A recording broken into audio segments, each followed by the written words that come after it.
For nonlinear simultaneous equations, you need to have one linear equation and one usually quadratic equation.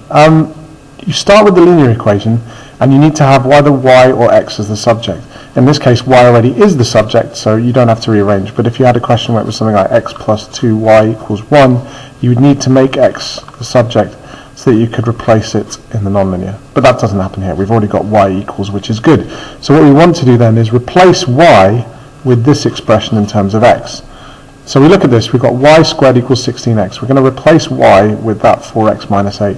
So instead of y squared, it's now going to be 4x minus 8, obviously squared, equals 16x.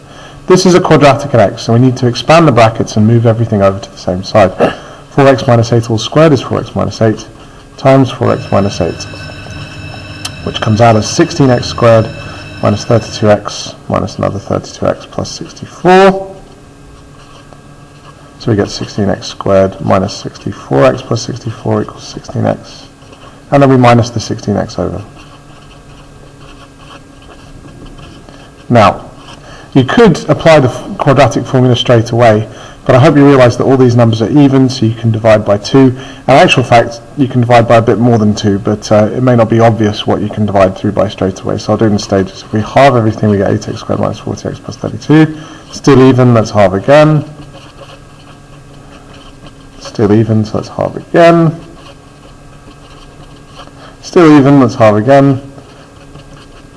And now we have something which is factorizable. You could still use the formula if you weren't feeling confident with factorizing, but hopefully you'll realize that that's x minus 4 times x minus 1, because it multiplies to make plus 4 and adds to make minus 5. And so we get x equals 1 or 4.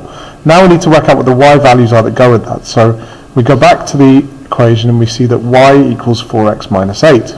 So to work out what y is, we say when x equals 1, y is 4 times 1 minus 8, which is minus 4. And when x equals 4, y is 4 times 4 minus 8, which is 8. So our two answers, therefore, are 1 minus 4 and 4, 8.